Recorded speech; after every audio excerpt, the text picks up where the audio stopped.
welcome to my last video on the F-150 Lightning in Norway. I have been so lucky to be able to borrow this car, and I'm now at the end of the trip. I have so much positive to say, but I just wanted to start the video here. Now we are going to rewind back to the beginning of this road trip where we started in Bergen, and let's go from there. We are at 67% state of charge, or 196 kilometers indicated. So it's super early in the morning, just let's go. It is estimating 7% on arrival at the first supercharger, which is right before the mountain pass.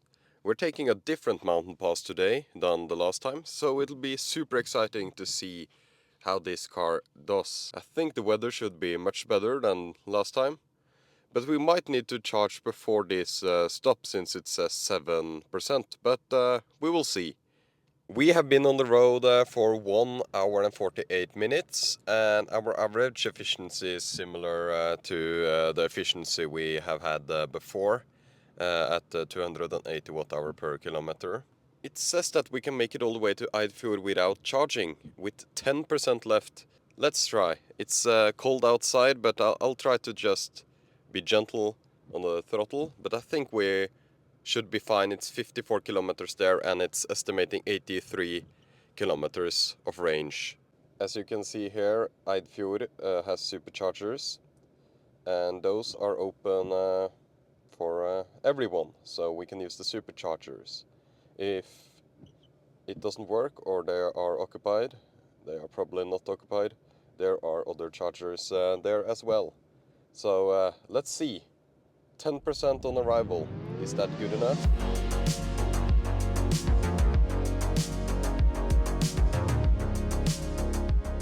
The truck is now estimating 8% on arrival, which means it's indicating 59 kilometers left of range, and we have 39 kilometers to get there.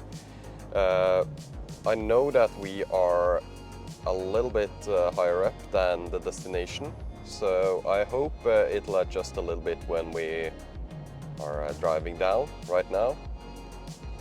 Anyways, it's beautiful weather outside, and I hope I can get some nice scenery shots for you guys, and I'll see you soon. The car is now estimating 12% on arrival. Once we are over the bridge, we will just drive a little bit more until we are in Eidfjord, where we will charge, and then it's time for Hardangervidda, which is the mountain pass.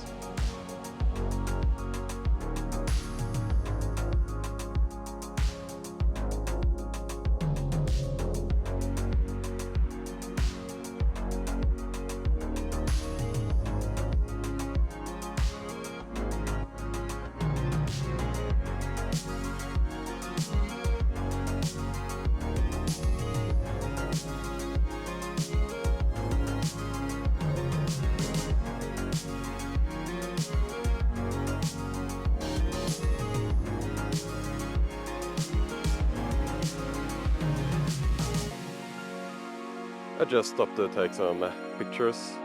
Look at these beautiful views.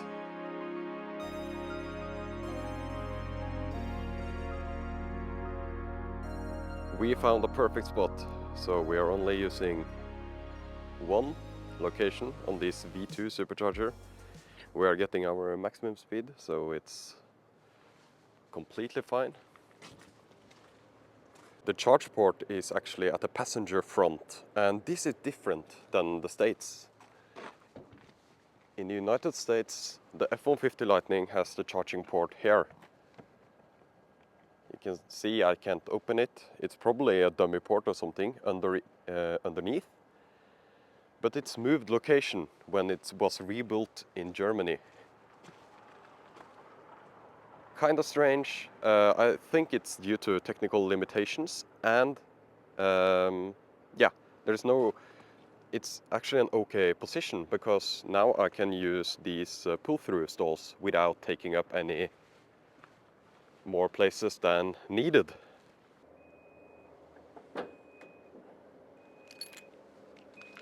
This tonneau cover is not included, by the way. It's a different one. Yeah, just wanted to mention that. But as you can see inside here, there are Shuko outlets, which is awesome.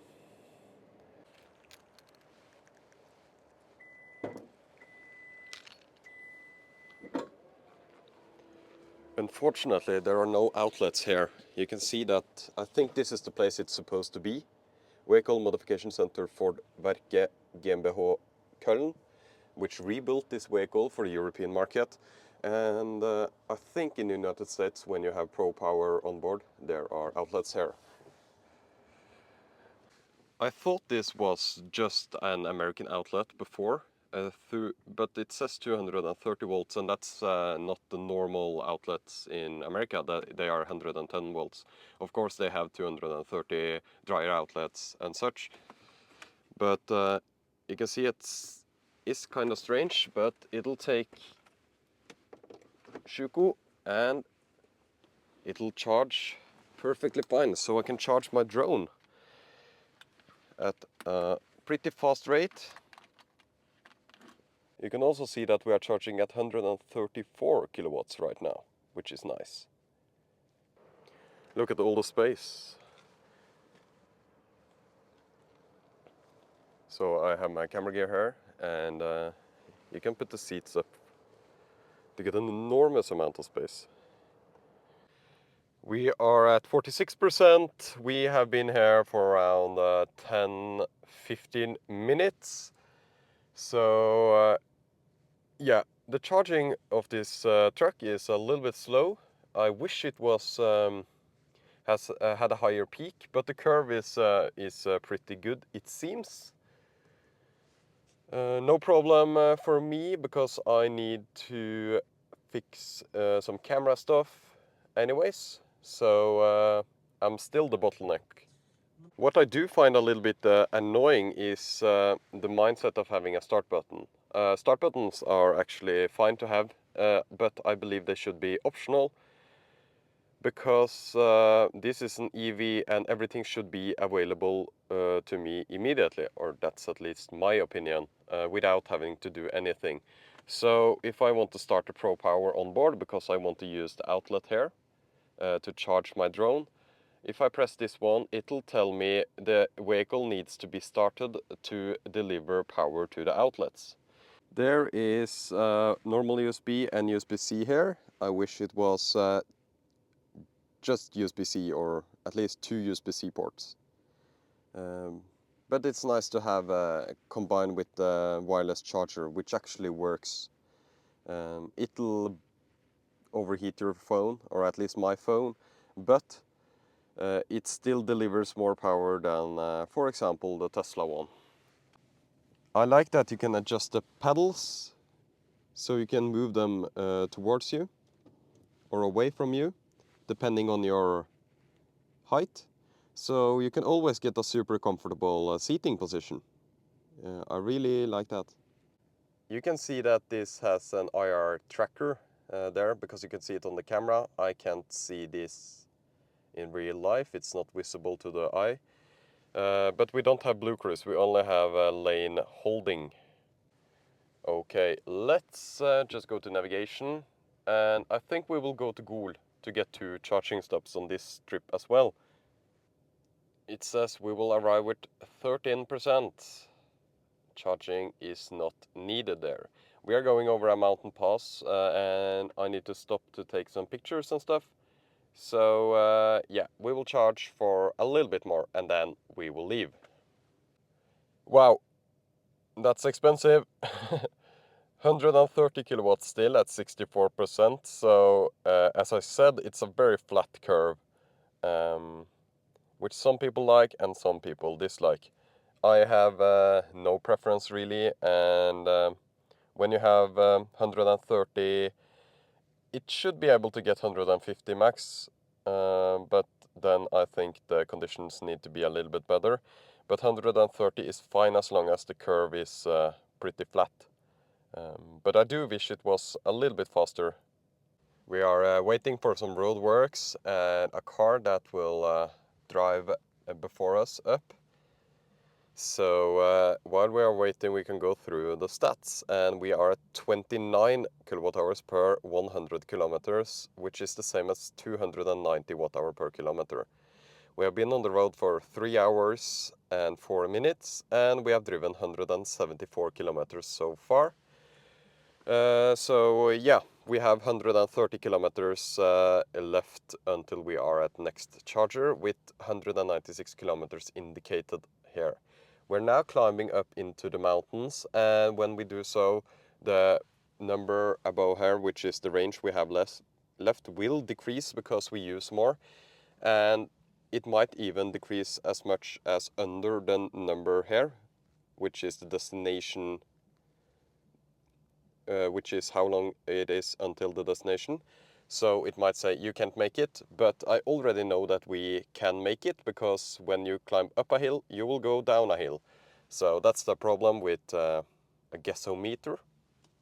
But I'll show you if it tells me that we can't make it. We have plenty of range though, so it might just decrease a little bit and then we are fine.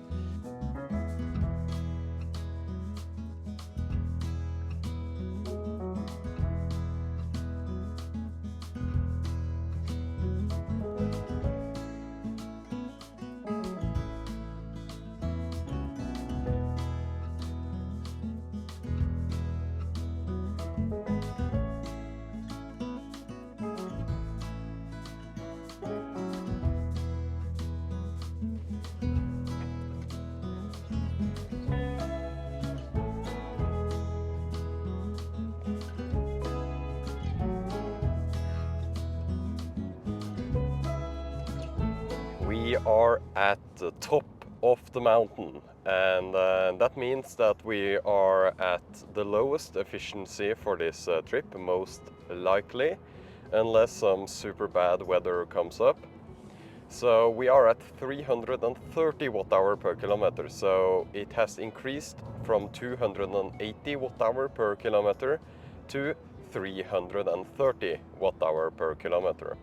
We have driven for 4 hours, and we are exactly at 200 kilometers right now. We will start to descend the mountain very soon. We are very soon at the highest point, I think. And then we will go down to Gol, and we will charge up. It's now estimating 122 kilometers left on the battery, and we have 105 kilometers to the destination. But like I said, the guessometer will adjust itself once we descend from the top here, which is one of the weaknesses of the guessometer. But there isn't really any other good solutions other than using the route planner that we use now to see how much we have once we arrive. So yeah, I guess it's fine. And the weather is absolutely gorgeous. I can see all the mountains in all directions. Yeah, I'm just enjoying the ride in this beautiful truck. It's super comfortable and also confident on ice. There are icy patches here. No issues, even though we have studless tires. So better than expected. No warnings, no limitations due to cold temperatures. It's quite cold outside.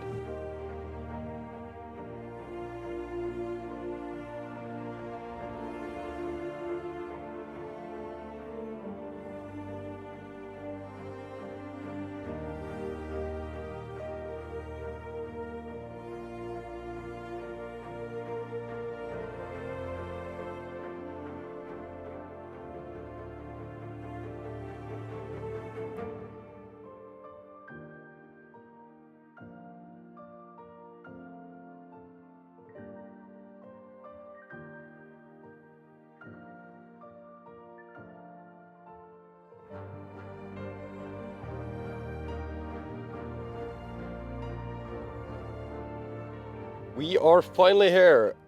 So now we are charging at 132 kilowatts at 25%. This is the last charging stop for this trip.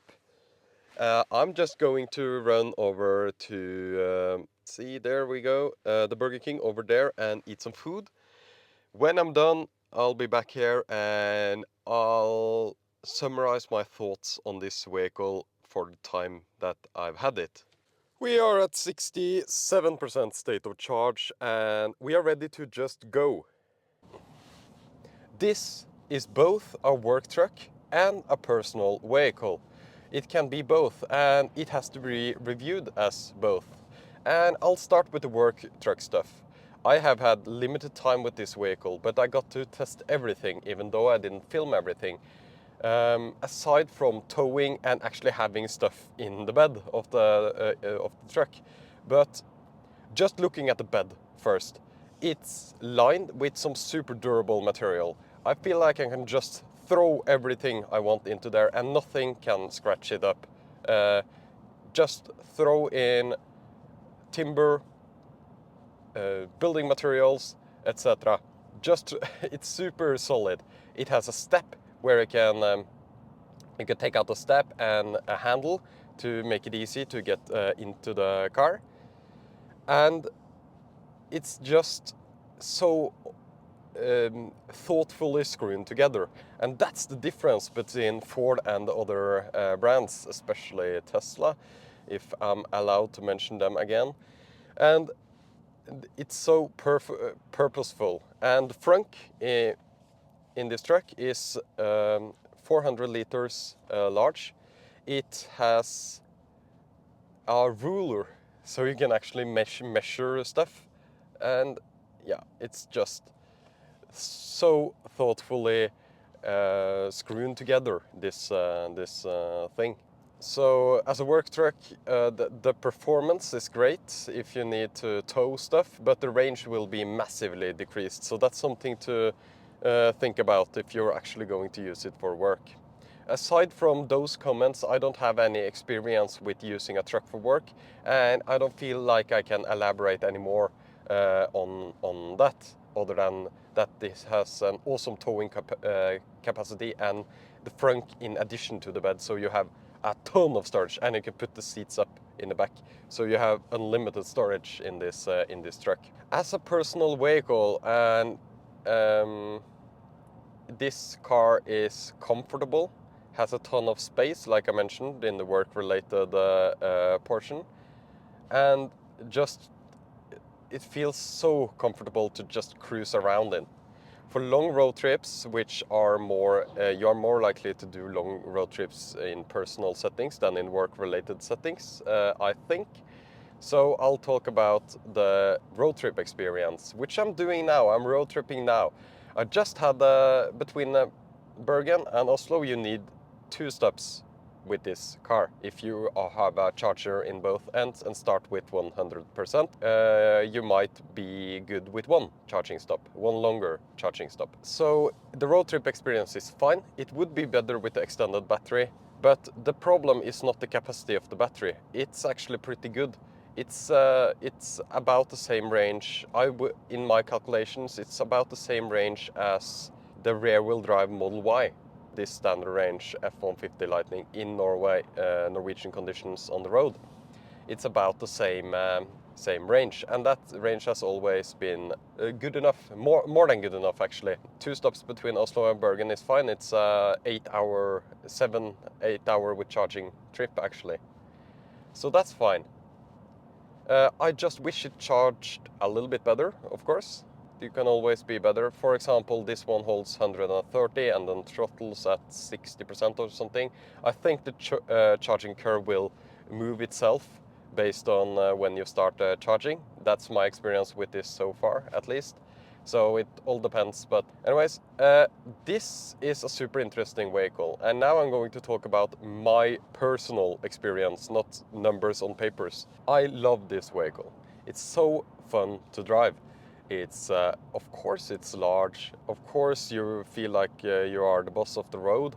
And that's both good and bad, because you have to calculate in the overconfidence that you might get from this vehicle. It's a large, heavy vehicle and needs to be driven cautiously, especially in Norway, where our infrastructure is not built for everyone having personal cars that are 3,000 kilograms heavy. But it feels great. It's comfortable. Like I said, the suspension is, it feels like driving a boat, but it feels right for this type of vehicle. And that's more important than being sporty or stuff like that. It feels right for the vehicle. It's super floaty and nice. I love that you have outlets and that this is a large power bank. You don't get that stuff in the gasoline or diesel versions. This is absolutely the best version of the F-150 in my opinion. Of course, I have not driven the other ones, but I do know how a combustion engine. You have to remember that this vehicle has a large trunk, 400 liters. That's more than many sedans on the market in the front of the truck, and it's lockable storage. That's just in addition to the bed where you can throw everything you want. The utility of this vehicle is just insane. 1.2 million Norwegian kroners is the price in Norway for this Lariat trim, which is the only one available, and it has the standard range battery. It's too expensive for me, and that makes me sad, because this is such a cool truck. Awesome utility. I can charge everything I want.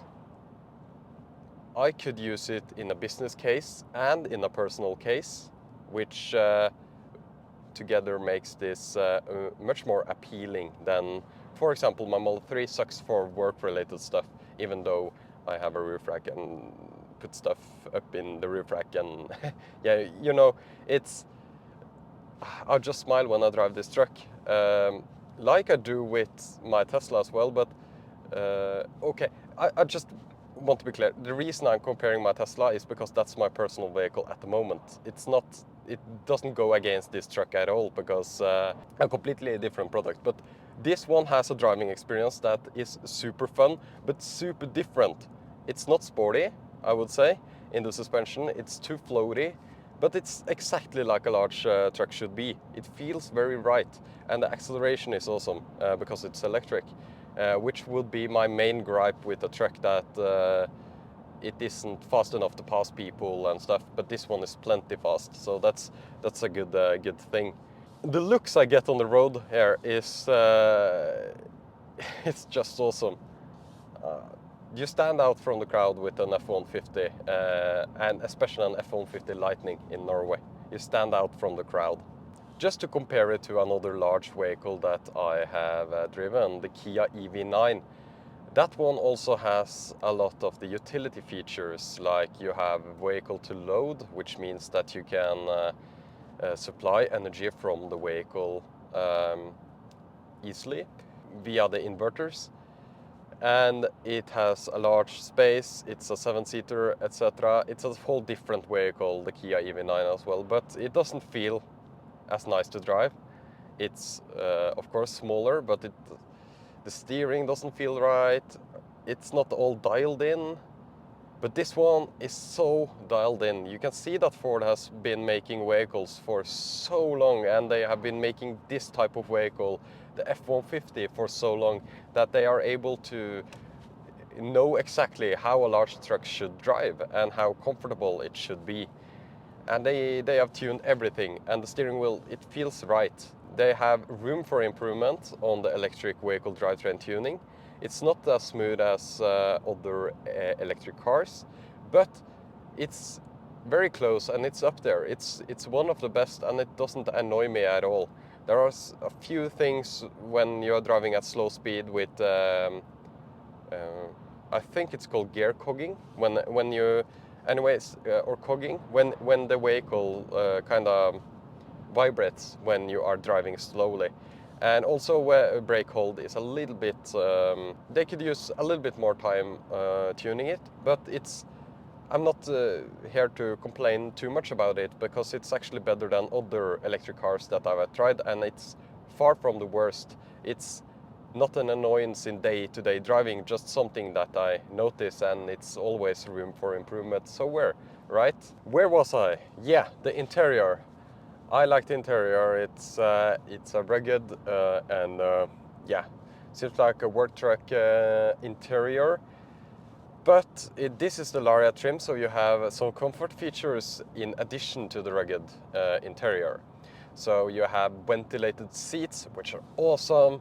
Of course, I expect that on a 1.2 million Norwegian kroner truck, but it's nice that it's there, aside from what I'm expecting, actually. Anyways, let's get to the gear selector. It's a truck gear selector, which I really enjoy. I like it. It makes sense for such a truck. Some car interiors have moved the gear selector to non-physical locations. I really like that it's in a physical location and that you can feel and you can set it into drive reverse easily. It's not very smooth, but it doesn't need to be when it's a truck. You want a clear indication of what gear you are in at all times. I hate that there are no pause button for the music on the steering wheel, and this is something I request from all automakers to add. I want to pause the music from the steering wheel. Volume controls, that's fine. They are buttons. I think there should be a scroll wheel. I only adjust volume on my steering wheel, so I don't care for other volume knobs in the car, aside from those that the passenger can use, but that's so rare anyways. So I wish it was a scroll wheel on the steering wheel, and that you click the scroll wheel in to pause the music or something like that. Because when you roll down the window, you are at the toll booth or you're waiting for roadworks and the guys come up to you to tell you how long you need to wait. Yeah, there are many occasions you want to easily pause the music. It's cumbersome to reach over to the screen. I want it on the steering wheel. Enough talk about that. That's not a deal breaker or anything, just a request. The seats are nice. They feel they are the next best seats I have sat in, and I like the Model 3 seats very good.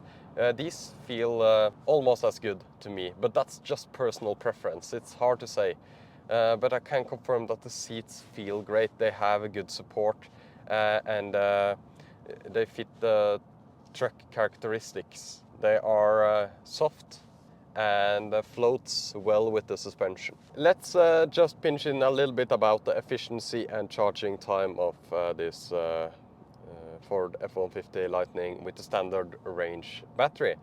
So with a charging rate, the maximum I got was around 140 kilowatts. It's just about in line with the 150 kilowatts that's advertised.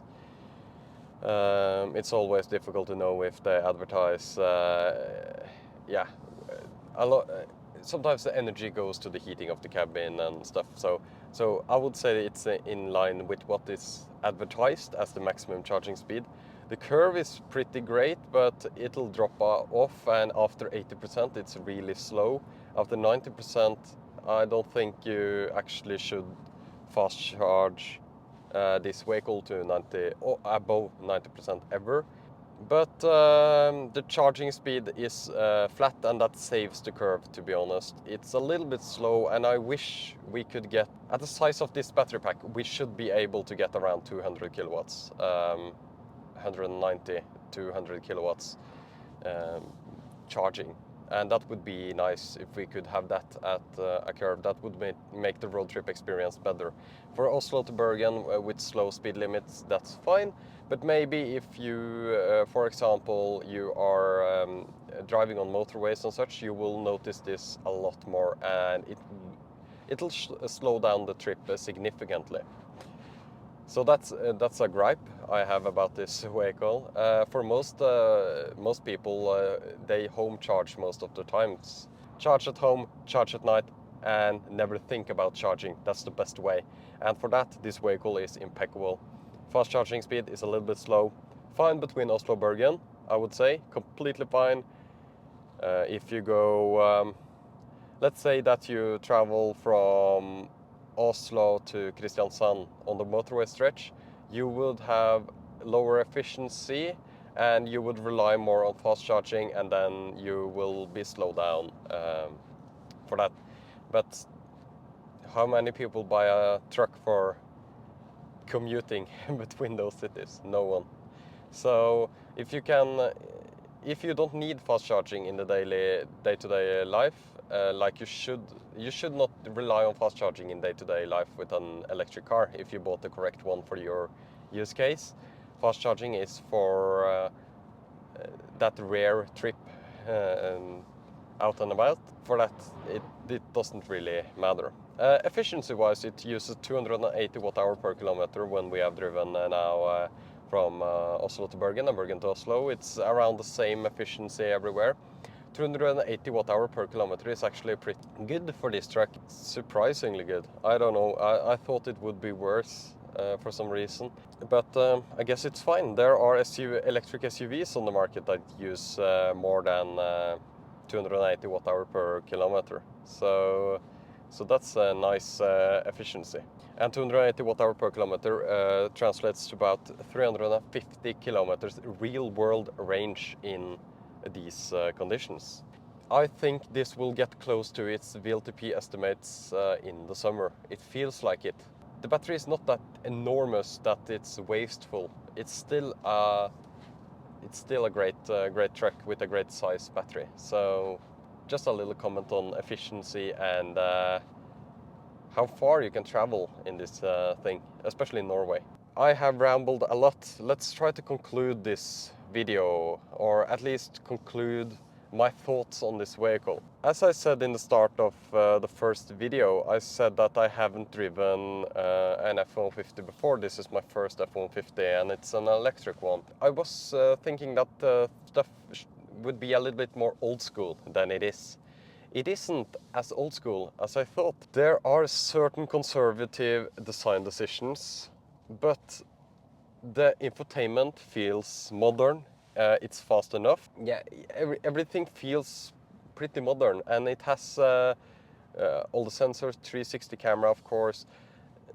I expect that at this price, but it's nice to see in a truck. I think I don't know exactly what to expect, but it's nice to see that it has all the modern features and that I can drive it like a normal car. And that's another thing that really stood out, is how easy this truck is to drive. It's just sit in and just set it in gear, or release the parking brake if that's on, and drive. It's super easy, and you have one pedal mode with great tuning. So that's a very nice surprise for me when driving this truck. It feels better than many other electric cars that I have driven to drive. It's a better electric car than many other electric cars that I have driven. I never thought I would want one of these trucks, but yeah, my opinion has changed, and I fell in love with the F-150 Lightning. It's fantastic. It's a great road tripper.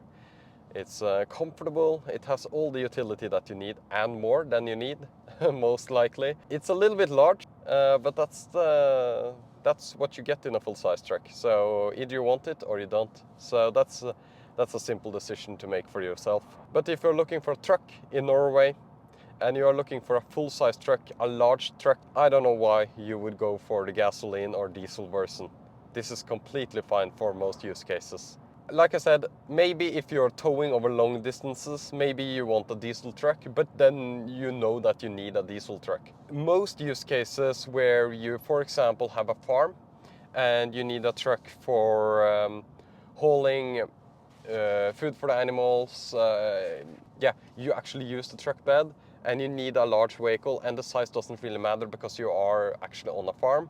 And in addition, you want luxury features for long distance traveling, or just in day-to-day driving, like ventilated seats are so nice. I don't see why you would consider anything else than the F-150 Lightning for those needs. It's a fantastic vehicle. It fits Norway. It works in Norway. There are certain things that could be better, like I mentioned. It works in Norway. I have driven it from Oslo to Bergen and Bergen to Oslo. Now, I have tested it thoroughly through a snowstorm, icy roads, snowy roads, and I have tested the charging infrastructure. Is it able to park at the Tesla chargers? Because it doesn't matter that you can charge on every charger if it's not able to park there. And it's generally no problem, mainly because Ford has decided to move the charge port from the left side to the right side in Europe, which seems to be, from my first experience, a super smart move. So that's very nice. It's able to drive on the roads here. It's able to drive on tiny Western Norway roads, even though it's quite large. It would probably be a little bit cumbersome in the city, but who wants to drive a truck in the city anyways? So it's approved by me in Norway. Thank you so much for watching my videos on the F-150 Lightning. This is the second one, and in the first one I just had some first impressions. I skipped a lot of stuff. It was just a thought flow of my first impressions with the vehicle. Here I am concluding the vehicle, and I'm positively surprised by this truck. Is there anything you are wondering about the F-150 Lightning? Leave it in the comments below. I will read all the comments and reply to all the comments that are below. If there is enough comments about certain issues, I'll just make another video on the F-150 Lightning. God damn, it feels great to drive. We are at 450 kilometers so far, and that's the distance we have driven today. And the final efficiency number is 270 watt-hour per kilometer. And we have driven for 7 hours and 48 minutes, so we have driven for quite a while now. We had 2 charging stops from Bergen to Oslo, but keep in mind that we started with 67% instead of 100%. Pretty okay for an 8-hour drive in my opinion. We are now driving into Oslo. So thank you so much for watching this video, the F-150 Lightning. That's my recommendation. Consider it if you need a full-size truck. If you don't need one, don't consider one. It's great, it has been surprisingly great, and such a nice ride for me this weekend.